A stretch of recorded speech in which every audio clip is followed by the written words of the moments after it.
Welcome, subscribers, to my first video special, my Q&A for having 50 subscribers. So thank you very much, each and all of you. I know out on YouTube there might be people with a whole lot more than 50, but I'm quite thankful that all of you guys are here, and if I tried to cram you in a room, you would get pretty tight. You might not even all fit, depending on the size of the room. So 50 people is a lot of people when you realize that each subscriber is an individual person. So yeah, I have some questions here from some of you. And yeah, I'll be answering these questions in this 50 subscriber special. So the first is from Eric Harrell. I hope I'm pronouncing this right. Here from Reddit and liking your vids. Questions. Do you recommend the Nova for a player with a little tournament experience? Assuming money isn't an option. I think he means money isn't a problem, as in you can afford to go. I think that's what he means. Do you think it would be a good learning experience or a waste of time, not only this player's, the player in question, the new player, but their opponents as well?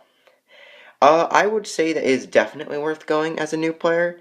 I went to my first Nova 2016, when I had only been playing the game for about 9 months. And I will tell you, they're the group of SBGers. I'm not sure what it is in other wargaming systems, but I know in the SBG group, it is the most welcoming group of people ever. Like, probably part of the fact that I was known on the YouTube community helped a bit, that we had kind of already met on YouTube, but at the same time, still everyone was so welcoming, and it was really amazing. And yeah, I didn't find much of a problem with people who are newer coming into Nova having rules issues. During the second Nova I've played, it was also seemed to be a similar thing. Obviously, then I had more experience, because I've now played the game for over 2 years, but it was still the same thing of everybody being really friendly and really cool. And yeah, I definitely have not seen anybody be upset at new players learning of the rules.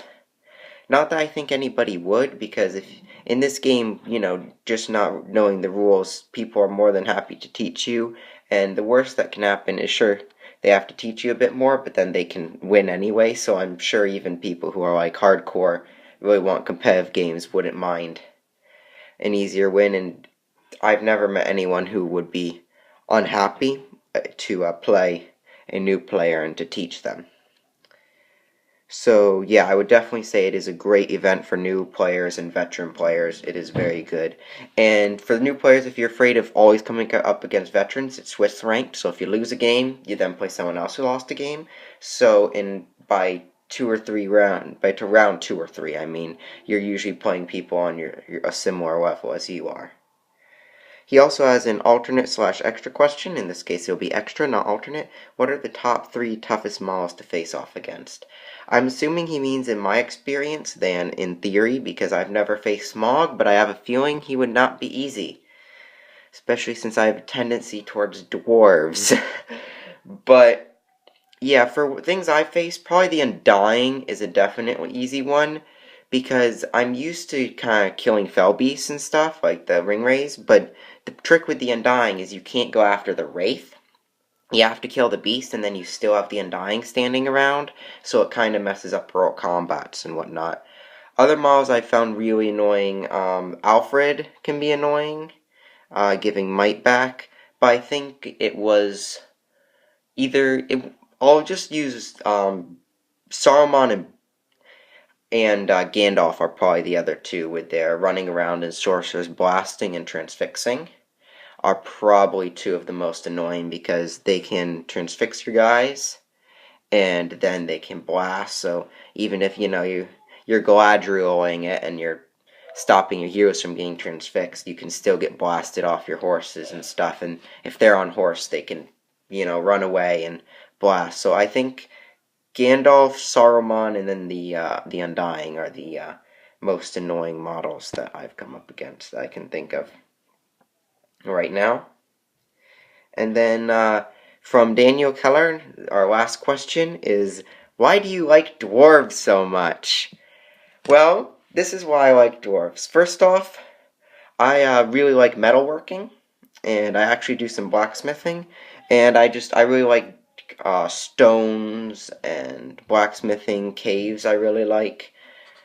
Um, so that is really cool. I've gone on a cave tour, and just being in those caves was amazing.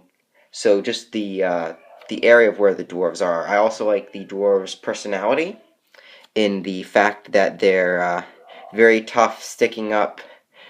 Over they blunt as well. They say like, we're coming through. They protect each other. They're the other dwarves. They they're very loyal, and they have long memories. So like they remember good and the bad that is done. They don't surrender. They're very brave and courageous. They're also, as I said, craftsmen, because I really like making things. As you can probably tell from the my hobby vlogs, I really enjoy painting and making things with conversions and stuff. And the dwarves love making things. And as I said, they're hardy. They don't accept evil.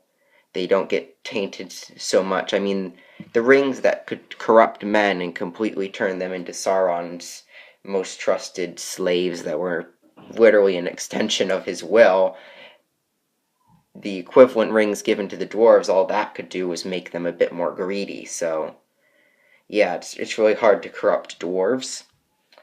And yeah, their whole thing of the loyalty, and that is just where it is. And it's also their theme, because if you've watched Men of the West, he has a great YouTube channel where he delves into lore and whatnot.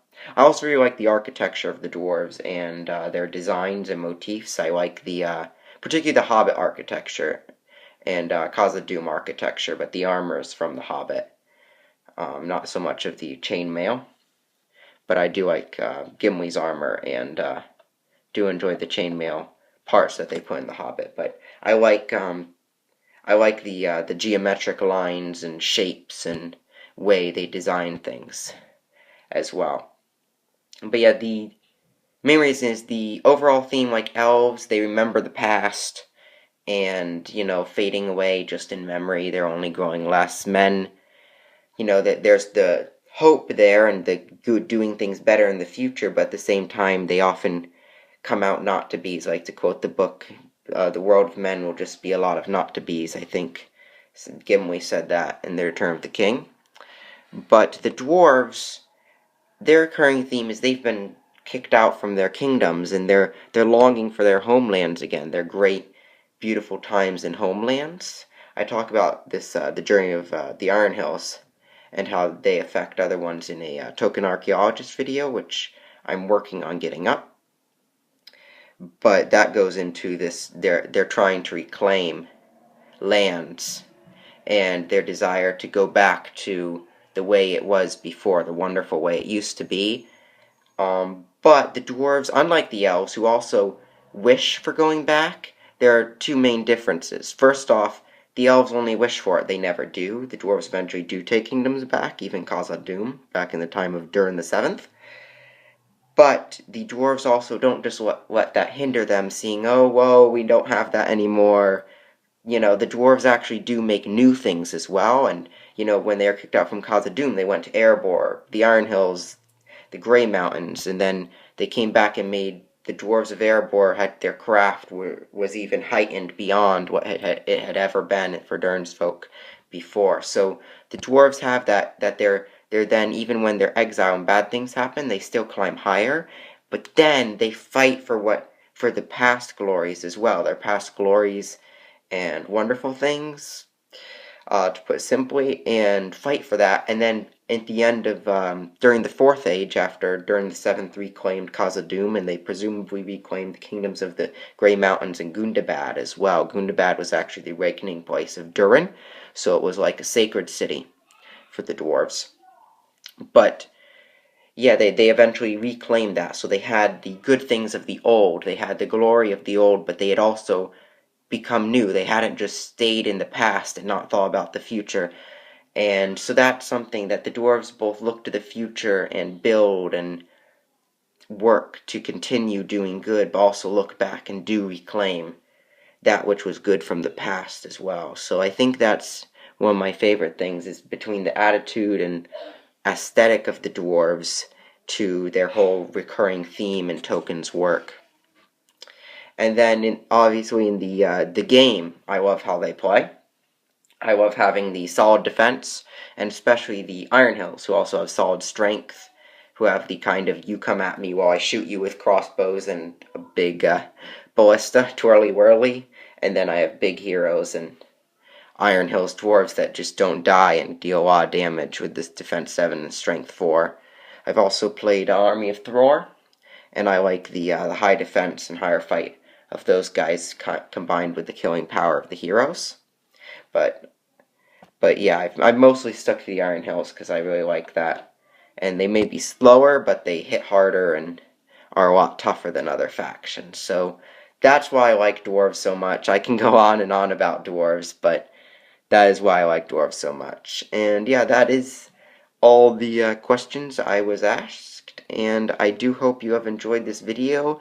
And I do hope that all 50 of you are able to see this. And thank you to all 50 of you. And if you haven't subscribed yet, do subscribe, because as great as 50 is, bigger numbers are even greater.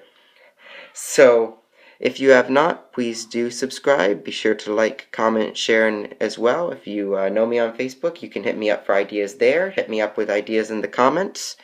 And yeah, if you want to see a video, that's what I mean by hit me up with ideas for me to do videos on. And yeah, and otherwise, Akman Ruki Astu. Thank you.